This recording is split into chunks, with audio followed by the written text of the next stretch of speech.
Monsieur Tanguy Châtel. Vous êtes sociologue pluridisciplinaire. Vous cherchez à mieux comprendre les nouveaux enjeux en matière de souffrance, de fin de vie, de deuil et les nouvelles formes de ritualité, de spiritualité. Et Monsieur Gilles Labesca a posé la question, est-ce qu'on est plus confronté aujourd'hui à cette demande, puisque pour Monsieur Labesca, ça fait plus de 15 ans que cette question des carrés confessionnels se pose. Merci, bonjour à tous, bonjour à toutes. Merci pour cette invitation à réfléchir avec vous à ce qui me semble effectivement, je rejoindrai les propos de Gilles Labesca, être une question politique et pour répondre à celle que vous soulevez, une question qui est devant nous. Donc je n'ai pas non plus de statistiques, on n'en a pas encore, mais je ferai volontiers le pari que la question va se poser avec plus d'acuité dans les années à venir qu'elle ne se pose aujourd'hui. Elle ne se posait pas, merci pour ce rappel historique, dans les mêmes termes. J'ai beaucoup aimé l'évocation du coin des réprouvés, signe qu'à l'époque, la différence, c'était de ne pas être croyant. Et c'était le fait de ne pas être croyant qui posait peut-être une certaine difficulté. Donc moi, je pense que cette question est une question dynamique, en devenir, et je vais prendre un peu de temps pour évoquer avec vous, je suis sociologue pluridisciplinaire, ou je ne sais pas comment vous avez défini, enfin, je suis sociologue des religions et de la laïcité aussi, ça a été mon terrain de travail premier. Et donc je voudrais revenir avec vous sur la question de ce qu'on appelle à tort la laïcité à la française. Comme si la France avait posé les bases d'un temple de la laïcité qui serait un temple fermé, un temple strict. Or, je voudrais rappeler avec quelques évocations historiques que la définition de la laïcité n'a pas cessé de changer et qu'elle va continuer à changer. Donc la question que nous posons aujourd'hui doit aussi être envisagée dans la perspective de contours de la laïcité qui pourraient être amenés dans les prochaines années à encore évoluer. Alors au départ, en revenant vraiment très rapidement sur l'histoire, je m'appuie sur les travaux qui sont des travaux reconnus aujourd'hui par tous de Jean Bobéro, qui fut d'ailleurs mon directeur de recherche à l'École pratique des hautes études, et qui a identifié des seuils de la laïcité. Le premier seuil, c'était celui de la Révolution française, qui fait basculer, qui inaugure la question de la laïcité, après l'héritage des Lumières, bien entendu. Le deuxième seuil, c'est celui qui a été rappelé de la loi de séparation de l'Église et de l'État de 1905. Et le troisième seuil que Jean Bobéro évoque, c'est celui de la modernité, et notamment celui de la révolution des mœurs de 1968. Ça veut dire que la laïcité, c'est un construit. Ça n'est pas un donné, ça n'est pas quelque chose qui est figé. Mais pendant longtemps, autour de la laïcité a exprimé une tension entre la foi et la raison. C'est le point culminant des débats entre Aristide Briand, Émile Combes, à l'heure du vote de la loi de séparation de l'Église et de l'État. Donc on est sur une tension entre la foi et la raison, qui est d'ailleurs une tension extrêmement vive, qui va donner lieu à la guerre des deux France, comme on l'a appelée plus tard. Je reviendrai sur les propos du doyen Vedel, avec lesquels aujourd'hui je serais volontiers en désaccord. Balayer d'un côté le croyant ou l'incroyant comme s'il y avait une réalité un peu binaire des choses. En réalité, il me semble qu'aujourd'hui, la situation est devenue beaucoup plus complexe que simplement se réduire à celui qui croyait au ciel ou celui qui n'y croyait pas. Et ce que tu as évoqué en conclusion, j'y reviendrai parce que je pense que ce sont des pistes extrêmement intéressantes. Face à cette tension de la guerre des deux France, il y a eu la tentation d'ériger la République comme étant le vecteur commun qui allait apaiser les divisions. La République devient au début du XXe siècle la foi commune. Et cette foi s'appuie sur le fait que la Première Guerre mondiale marque une fracture considérable et renforce ou déplace les croyances vers celle d'un nouvel idéal qui est celui de la patrie, de la nation qui s'était patiemment construit au cours du XIXe siècle. Et à partir du début du XXe siècle, la question me semble moins être celle de la tension entre la foi et la raison que celle de la tension entre l'individu et la République. Et cette question va rattraper très vite la question des cimetières, notamment parce que la Première Guerre mondiale, eh bien, c'est l'explosion dans le paysage d'une forêt de cimetières. Et donc, à partir de ça, se pose la question de qu'est-ce qui différencie tel défunt de tel autre. Alors, je m'arrête un instant sur un poème que vous avez peut-être en mémoire, que vous avez peut-être déjà lu, celui de Louis Aragon, La Rose et le Réséda, qui est publié en 1943. Ça n'est pas innocent, c'est au moment où, lors de la Seconde Guerre mondiale, on réactive, sur fond de convictions religieuses ou de convictions politiques essentiellement communistes, la tension entre la République ou les individus. Juste un passage de ce poème, publié donc en 1943, je l'ai dit, dans une époque où c'était une publication clandestine. Un rebelle est un rebelle. Nos sanglots font un seul glas, et quand vient l'aube cruelle, passe de vie à trépas celui qui croyait au ciel, celui qui n'y croyait pas, répétant le nom de celle qu'aucun d'eux ne trompa, et leur sang rouge ruisselle, même couleur, même éclat. Celui qui croyait au ciel, celui qui n'y croyait pas, il coule, il se mêle à la terre qui l'aima, pour qu'à la saison nouvelle mûrisse un raisin muscat. Donc on est exactement dans une époque où on veut estomper les différences, depuis un demi-siècle, les différences des convictions pour susciter une similitude d'appartenance à une nouvelle religion qui est celle de la République.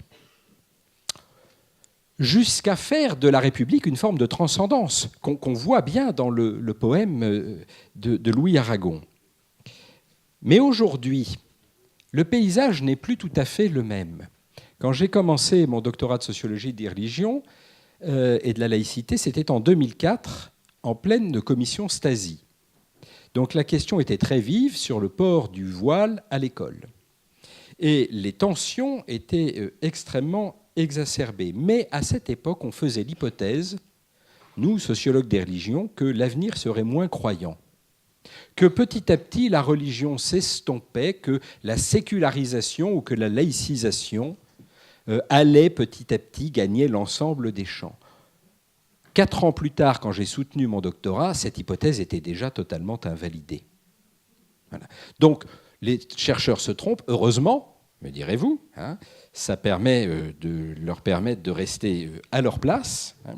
Mais aujourd'hui, je fais davantage l'hypothèse que le monde peut être diversement religieux, peut être plus religieux par certains aspects, moins religieux par d'autres, plus spirituel par certains aspects, moins spirituel par d'autres, en tout cas que le postulat de la société de consommation défendu par Baudrillard ou le postulat du culte de la performance défendu par Alain Ehrenberg sont en passe de s'avérer aujourd'hui erronés.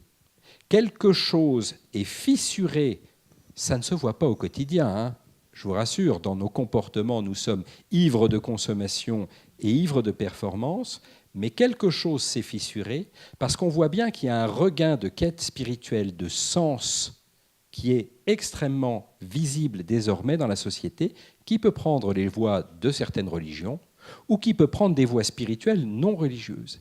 Et cette question doit aussi être envisagée dans le contexte de carrés dits confessionnels, mais je ne sais pas très bien ce que c'est qu'une confession. Est-ce que c'est un culte estampillé, labellisé, et par qui ?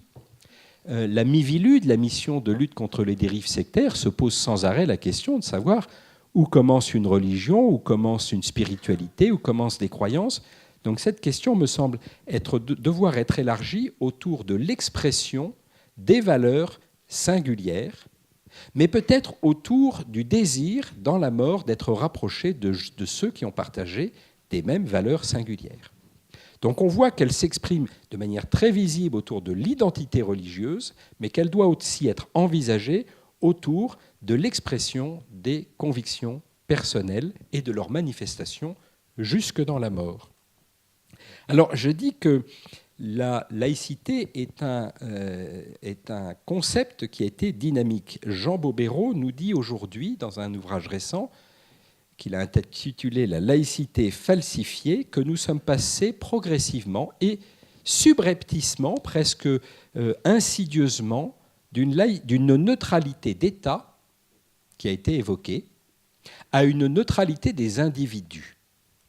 Aujourd'hui, ça n'est plus tant l'État que l'individu qui doit faire preuve de neutralité, en particulier quand il accomplit une mission de service public.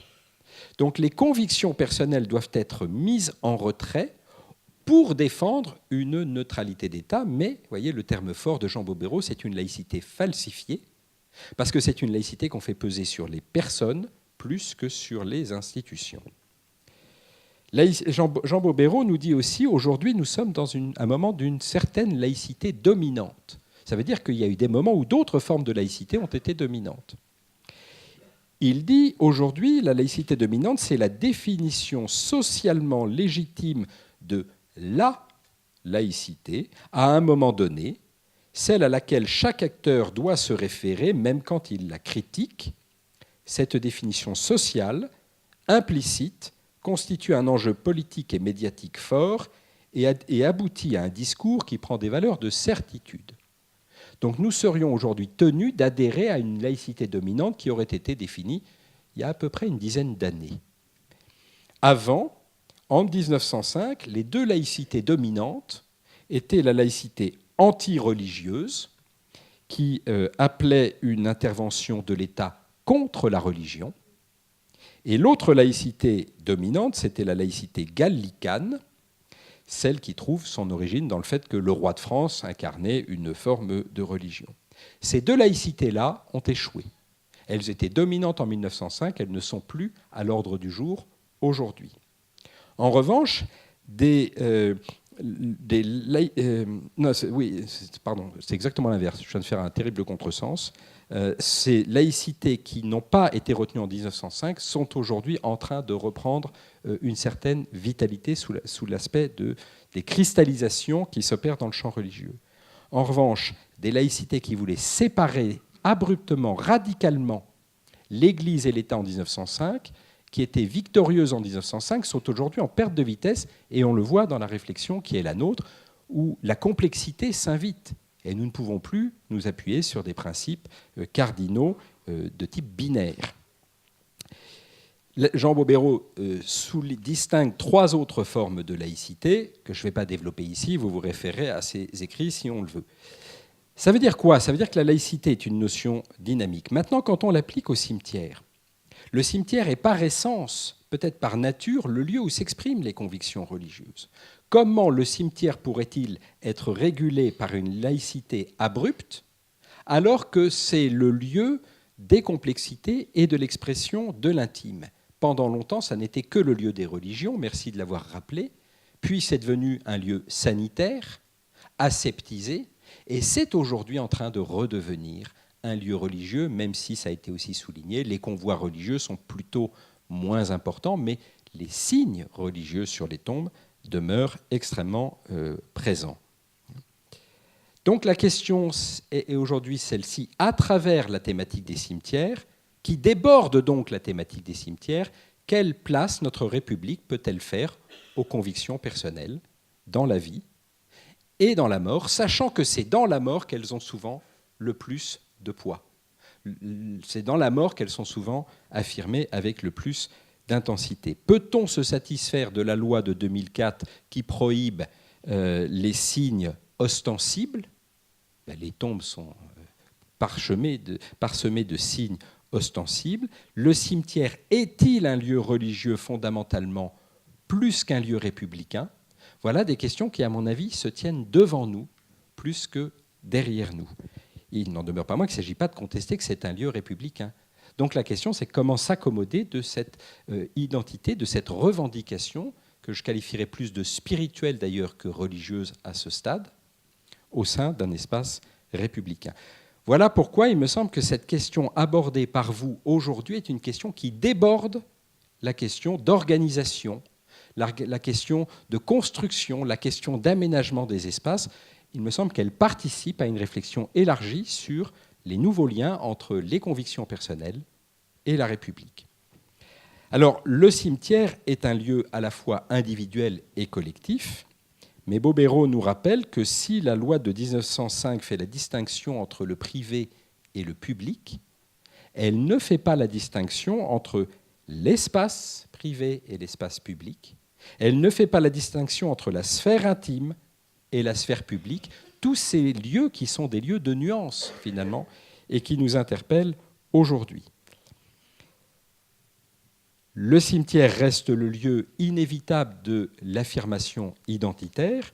Et donc, je vais revenir sur ce que Gilles Labesca disait à l'instant, cette tension entre un lieu où il n'est pas permis de faire des carrés confessionnels, mais où les maires sont invités quand même à mettre en place un certain nombre d'aménagements par respect pour les familles, pas simplement pour gagner la paix sociale ou la paix civile, mais parce qu'il y a quand même cette conscience de l'importance des signes religieux dans l'investissement de la religion dans la dimension funéraire, ne serait-ce qu'à partir de la question du deuil que je te remercie d'avoir évoquée parce qu'elle me semble centrale. C'est une question qui, elle aussi, se tient devant nous. Si on évoque souvent la question du tabou de la mort, on sous-estime qu'aujourd'hui, le tabou n'est plus dans le fait de mourir, mais dans le deuil, puisque ce deuil n'a aucune place sociale. Or, où se vit-il souvent ? Il se vit dans les cimetières, il se vit dans le respect, dans les signes qui sont attachés à la préservation de ce qu'a été la personne qui a été inhumée ou posée ou déposée là.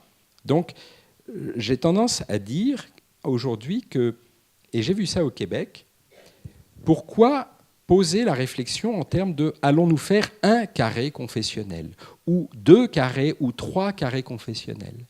Pourquoi ne pas introduire cette réflexion dans l'idée d'un aménagement paysager, où il pourrait y avoir plusieurs espaces confessionnels au sein d'un même cimetière ? Il ne serait pas stigmatisé, il ne serait pas délimité, il pourrait y avoir des 3, 4 lieux musulmans, pourquoi pas, si c'est envisageable, en tout cas dans les grands cimetières, peut-être plus que dans les petits.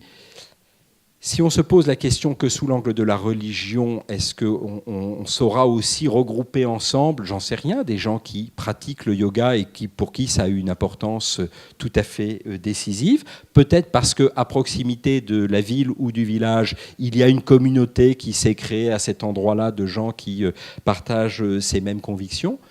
Vous voyez, où va-t-on poser la limite ? Si on reste dans une laïcité abrupte, qui dit le cimetière n'est pas le lieu où on peut identifier et donc regrouper ensemble les expressions religieuses, eh bien, je pense qu'on n'accompagne pas ni les besoins de la population, ni même l'évolution de la compréhension de la laïcité, qui est encore en gestation, qui est sans cesse réinterrogée. Donc cette réflexion, elle fait naître, elle impulse, elle provoque une évolution de la réflexion autour de la laïcité pour aboutir demain à un périmètre qui sera peut-être différent.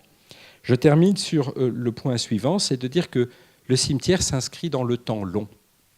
Il n'est pas juste là pour illustrer à un moment donné l'état de la société, même si quand on se promène, on voit des cimetières très datés ou des lieux de cimetières qui sont très datés. Mais l'hommage dû aux défunts s'inscrit dans le temps long. Donc il me semble qu'il est de notre responsabilité citoyenne de pouvoir penser le cimetière d'aujourd'hui par rapport aux enjeux sociologiques de demain et de faire en sorte que cette attention apportée aux défunts, comme cette attention apportée aux vivants, eh bien, s'inscrivent dans une construction sociale. Et je termine par le fait que les sociétés, les anthropologues, les historiens, les sociologues qui analysent les sociétés, c'est d'abord à la lumière des cimetières, à la lumière des rites funéraires, à la lumière de la manière dont la mort a été traitée, qu'on comprend une société d'une époque, parce que la société, c'est ce qui se construit toujours pour résister, d'une certaine manière, à la mort, à la perte de quelques-uns. Voilà, je pense que c'est vraiment une réflexion d'avenir et je suis très heureux qu'on ait l'occasion de l'aborder ici. Merci beaucoup.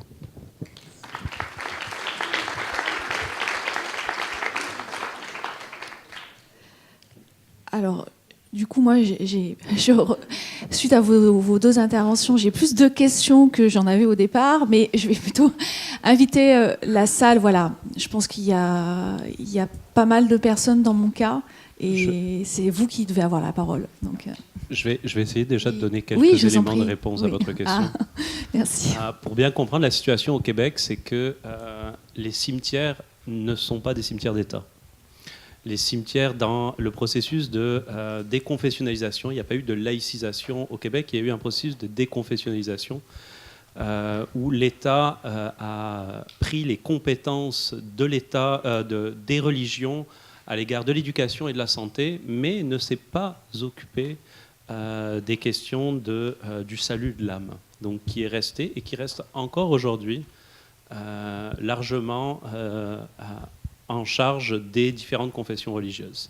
Et donc, ça signifie que la gestion et le mode de gestion des différents cimetières changent selon que l'on a un cimetière juif, où on va voir que la première chose d'une communauté juive qui s'installe est d'acheter un terrain à perpétuité pour leurs, je vous dirais, membres. Je vais y aller sur un plan plus communautaire.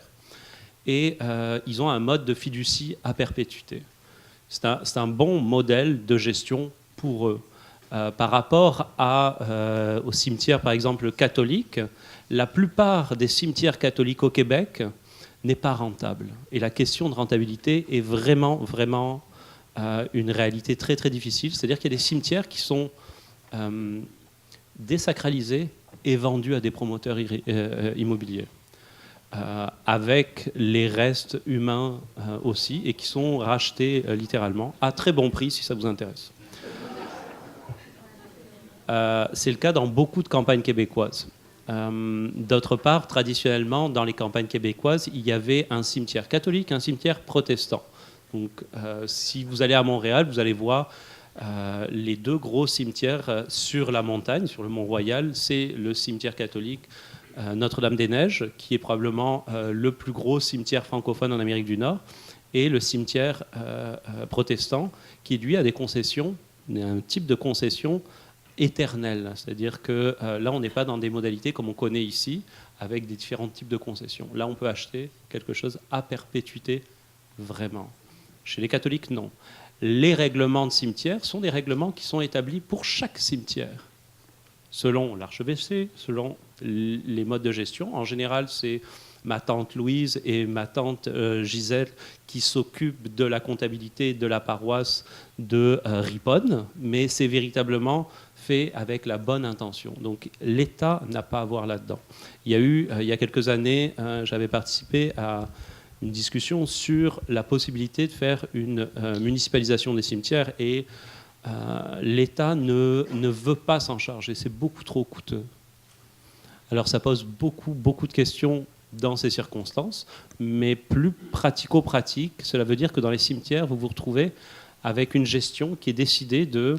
Pendant longtemps, l'histoire du Québec était une histoire qui excluait les suicidés. Il y avait beaucoup de carrés de réprimés où beaucoup de gens ne pouvaient pas aller dans des cimetières confessionnels parce qu'ils ne répondaient pas à telle ou telle norme. Puis finalement, on aménageait un espace en bordure des cimetières pour quand même essayer de trouver une place. Mais il y a eu aussi au niveau législatif, notamment en Estrie, donc plus proche de la frontière des États-Unis, des cimetières familiaux. C'est-à-dire que sur des propriétés, les gens pouvaient enterrer leur propre famille. C'est une situation très très différente. Et comme je vous dis, il y a des divisions très marquées, mais avec la possibilité d'être enterré dans le carré français, mais d'être enterré dans le carré vietnamien ou dans le carré, etc. Puis selon les directeurs et les époques, il y a des ouvertures qui sont faites sur certaines dispositions. Complètement différent. Voilà. Alors, le micro est à disposition dans la salle. Monsieur. Oui, Philippe Caillerac, société Rebitech. On a l'occasion ma société a l'occasion de travailler dans de nombreux cimetières, soit pour des reprises de concessions, soit pour des aménagements et aussi pour des nécropoles militaires. Je voulais revenir sur l'intervention de M. Chastel, parce qu'il y a une dialectique qui, me semble-t-il, est un peu curieuse. Dans cette affaire de carré confessionnel, il n'y a pas, aujourd'hui dans les cimetières français, toute personne peut exprimer les signes religieux qu'il veut au niveau de sa sépulture. La problématique du carré confessionnel, et d'ailleurs vous avez bien relevé, enfin votre voisin, M. Lebesta, je crois, a bien relevé le problème, le mot carré est quelque chose qui est très piégeant, parce qu'il est en train de délimiter une zone, et en même temps on ne sait pas si cette délimitation, elle est par opposition à ceux qui ne sont pas dans le carré, ou par rapport aux autres qui rejettent les gens dans un carré.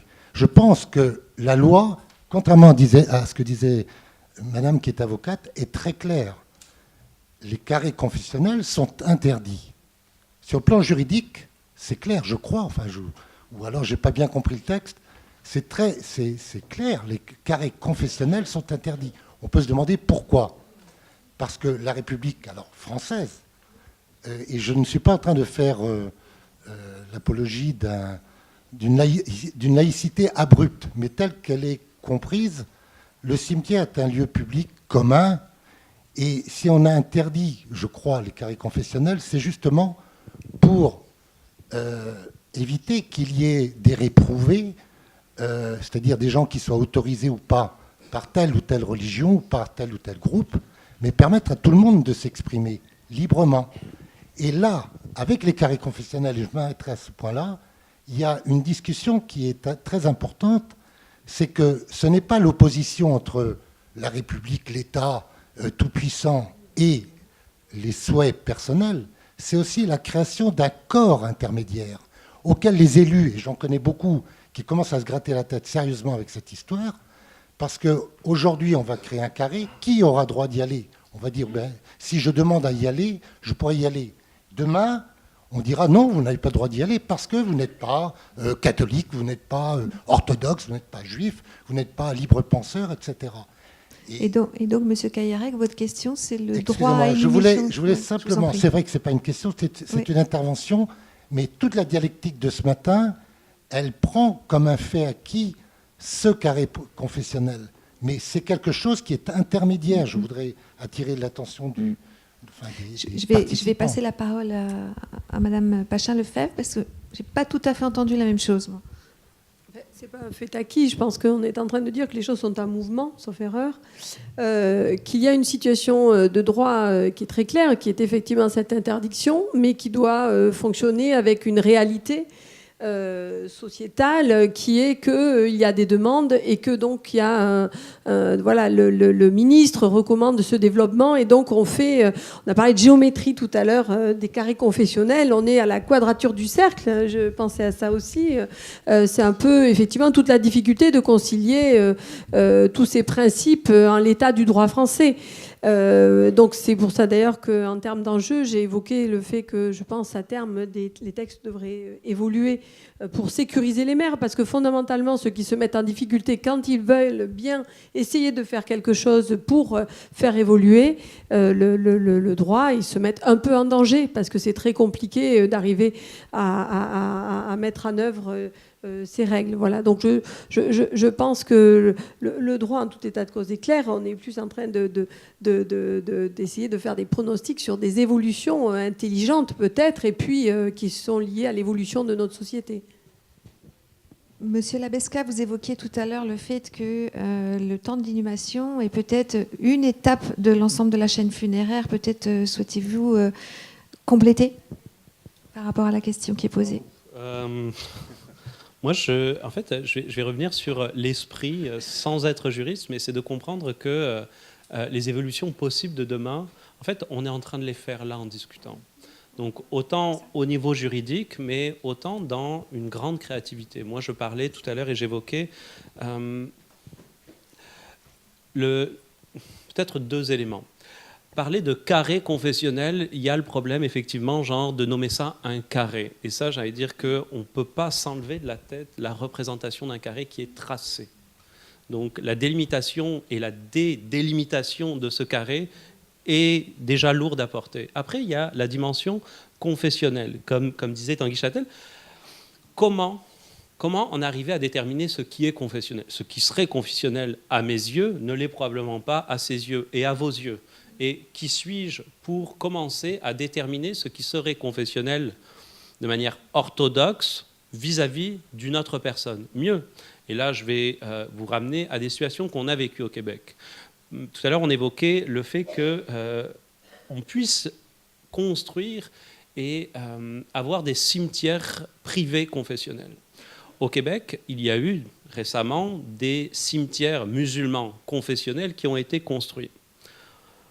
Ça signifie que la réglementation du cimetière musulman, étant ce qu'elle est, elle n'autorise pas tous les musulmans qui le souhaitent à faire tout ce que leur famille désire.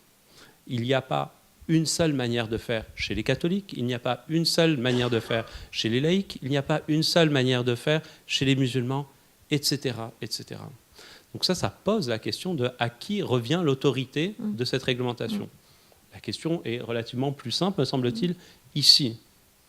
Mais dès lors qu'on essaye de trouver des pistes, ça nécessite une médiation, ça prend du temps. Comme je vous disais tout à l'heure, c'est moins la décision de construire, de créer des carrés confessionnels qui est problématique que le processus par lequel on construit ces choses-là. D'où viennent ces demandes ? Qui sont les représentants ou les citoyens? Qu'est-ce que ça signifie? Moi, j'essayais d'amener des situations assez rigolotes, mais sur le fait que la religion telle qu'on se la détermine est beaucoup plus complexe que celle qu'on peut se représenter. Il y a beaucoup de bricolage, il y a beaucoup d'adaptation. La religion de mes grands-parents n'est pas celle que moi je vais vivre, et encore moins celle de mes petits-enfants. On est en train de réfléchir sur du long terme. La gestion, c'est du long terme, la gestion des cérémonies, la gestion des cimetières sur du très très long terme. Donc je laisse ouvert. Merci Monsieur Labesca. Et c'est vrai que Madame Pachin-Lefebvre évoquait tout à l'heure la pente glissante sur laquelle les collectivités, les maires doivent être particulièrement vigilantes de ne pas se trouver en situation de juger de l'opportunité, de la pertinence d'une demande d'inhumation dans un espace confessionnel. Donc c'est vrai que même si, sans trahir votre pensée, même si on construit l'avenir et on construit ensemble une logique, il y a quand même un cadre qui est très présent et qui limite l'intervention publique. Je ne sais pas si vous voulez compléter. D'autres questions dans la salle ? Oui, bonjour, Florian Vigneron, je suis maire adjoint à Montreuil. Et je remercie Maître, parce que c'est par là que je voulais commencer, c'est que c'est une des matières sur lesquelles les élus et les maires en particulier ne sont pas couverts en grande partie par le droit, même si la règle est relativement claire. La règle et la pratique ne sont pas tout à fait en adéquation. Et une des difficultés là, qui est posée par ça, c'est l'équité de traitement entre les personnes. Et je prolonge par là la réflexion tout à l'heure de Madame de Champigny, c'est que aujourd'hui, pour continuer à agrandir l'espace confessionnel musulman, on a un certain nombre de contraintes pour pouvoir continuer à accorder, aller dans le sens de l'occupation du carré confessionnel juif. On a d'autres contraintes et qui sont de nature tout à fait différente, y compris parfois qui heurtent pleinement l'organisation administrative, et y compris des choses qui ne peuvent pas être réglées par le règlement intérieur du cimetière. Quand on est sollicité un dimanche, un jour férié, pour signer des actes administratifs dont on sait qu'ils vont aboutir à la fermeture du cercueil moins de 24 heures après le décès de la personne, on fait des actes administratifs dont dont on sait qu'ils vont servir à ne pas respecter la loi. Et ça, c'est un problème. Demain, si je dois créer un espace confessionnel orthodoxe, je serai en très grande difficulté parce que je n'aurai tout simplement pas la place de le faire. Et donc les orthodoxes me demanderont à moi en tant qu'élu pourquoi est-ce que certains ont un espace confessionnel et que ne peuvent pas l'avoir. La dernière chose qui est posée par ça, et je ne vais pas jusqu'à prétendre que le fait d'être habitant de Montreuil revient à avoir une confession ou à appartenir à une spiritualité, mais très souvent, je suis interpellé en tant qu'élu sur la base ma mère, mon père, mon grand-père, ma grand-mère a habité pendant ouat mille années à Montreuil, a dû déménager pour X ou Y raison, notamment pour des pertes d'autonomie. Mais c'est un élément spécifique de sa personnalité d'avoir vécu pendant tant d'années à Montreuil. Et si je dois pouvoir enterrer toutes les personnes qui ont vécu ou qui ont un attachement particulier à Montreuil, ça devient extrêmement compliqué. Donc, et tout ça crée, de mon point de vue, autant de tensions que la capacité ou non à répondre aux demandes. C'est-à-dire qu'aujourd'hui, on est très souvent confronté à d'autres comportements, enfin d'autres interventions, à d'autres familles qui nous disent tel maire ou tel préfet pratique autrement que ce que vous faites, et donc aujourd'hui, vous nous discriminez, nous, en tant que communauté. Et ça, c'est très compliqué à comprendre pour les personnes, c'est que tous les maires, tous les préfets ne pratiquent pas de la même façon. Et donc, c'est qu'on a forcément quelque chose contre eux si on leur répond dans tel ou tel sens. Et pour moi, là, le sujet d'évolution, il est là. Et c'est pour ça que je suis très sensible à ce que disaient les deux intervenants sociologues, c'est que nous devons avoir une réponse à la prise en compte de ce qui était ou de ce qui est les personnes, de leurs croyances. Et on doit pouvoir répondre à ça, parce que sinon c'est évidemment mal vécu, et il y a un sentiment de discrimination qui naît, et de tension dans la société qui naît de ce fait-là. Et ça, c'est vraiment très compliqué à gérer. Alors, ce qui ne va pas vous rassurer par rapport à la problématique de place, c'est qu'une proposition de loi a été déposée le 14 février dernier qui tendrait à élargir le droit d'inhumation sur une commune aux personnes qui y seraient nées. Alors ça va être royal, d'accord ? Donc, je voudrais juste pour rassurer, est-ce qu'en tant que... Enfin, moi, j'ai ma vision de gestionnaire. Est-ce que vous avez en mémoire qu'à une certaine époque, on regroupait les personnes indigentes, qu'on appelle aujourd'hui les personnes dépourvues de ressources suffisantes, dans un même espace, et on ne va pas parler de géométrie, mais qui était le carré des indigents, donc des personnes dépourvues de ressources suffisantes, qui étaient inhumées dans des terrains sans concession, qu'on appelle le terrain commun. Parallèlement à ça, dans beaucoup de cimetières, par rapport à la mortalité infantile qui était très très forte dans une époque ancienne, eh bien, on avait le carré, entre guillemets, toujours sans géométrie, des enfants. D'accord ? Aujourd'hui, la question que je me pose, moi, en tant que praticien gestionnaire, est-ce qu'il faudrait regrouper systématiquement les personnes de même confession dans un espace, d'accord ? Toujours par rapport à la circulaire de 2008, ou est-ce qu'on ne pourrait pas les inhumer à suivre comme on le fait et comme le maire peut le faire, puisque c'est lui qui détermine les emplacements attribués à reprendre, toujours dans le respect de certaines pratiques, pourquoi pas ? Mais aujourd'hui, les cimetières étant saturés, les procédures de reprise étant compliquées, les tarifs de concession ne prenant pas en compte le coût de la remise du terrain à nu et propre, donc on est mauvais gestionnaire, excusez-moi, mais c'est valable aussi pour moi, on met des tarifs de concession de terrain traditionnel à 150 € les 2 mètres carrés, alors que les cases de columbarium, puisqu'on a acheté le mobilier, eh bien on va diviser le prix par le nombre de cases et ça va nous définir le tarif de concession. Ça veut dire que le premier utilisateur supporte l'amortissement. Donc, alors que le terrain qui va nous coûter très cher en reprise, on le brade pratiquement. Alors c'est moins vrai dans les grandes villes, mais en campagne, on n'a pas de problème de foncier, on en est là. Donc aujourd'hui, je pense, moi, et j'y travaille dans le cadre d'une activité complémentaire, sur des projets d'aménagement, de construction du cimetière de demain. Ce qui a été évoqué me plaît beaucoup. Aujourd'hui, on a un phénomène qui est la crémation, qui progresse. Mais pour toutes les autres sépultures dites traditionnelles avec cercueil, eh bien, pourquoi est-ce qu'on n'envisagerait pas de faire des parcs, des cimetières nature, j'ai ce terme en tête parce que j'ai un projet là-dessus, qui repenserait complètement. Il ne faut pas faire des extensions à l'identique de ce qu'on avait en copier-coller, puisque les sépultures traditionnelles par rapport à la crémation vont diminuer, on est bien d'accord. Mais on a une plus forte demande d'autres communautés. La création d'un cimetière intercommunal, eh bien aujourd'hui on voit que c'est une mauvaise piste, puisque les gens vont vouloir conserver la proximité pour leurs défunts par rapport à leur lieu de résidence, et ce sont les communautés qui vont, entre guillemets, s'accaparer ces nouveaux espaces qui seront libres, et on va encore faire du sectaire, et on ne sera pas dans l'esprit de mixité. Aujourd'hui, on a des sites cinéraires. Eh bien, est-ce qu'il faut regrouper les cases de columbarium, de cavernes, et on a même des demandes d'inhumation d'urnes en terrain commun par rapport à la crise économique. Donc, est-ce qu'on ne peut pas, dans les espaces trop petits pour la circulation, au lieu de mettre une sépulture de 2 mètres carrés, intercaler un module en élévation de 60 par 60 qui ferait un petit columbarium individuel au prix de la famille. Mais on pourrait intercaler, à mon avis, tous ces modes de sépulture et ces confessions différentes, et ça rendrait peut-être plus facile la cohabitation et ce qu'on essaie de faire en milieu urbain, aménagement. Bien, merci à tous.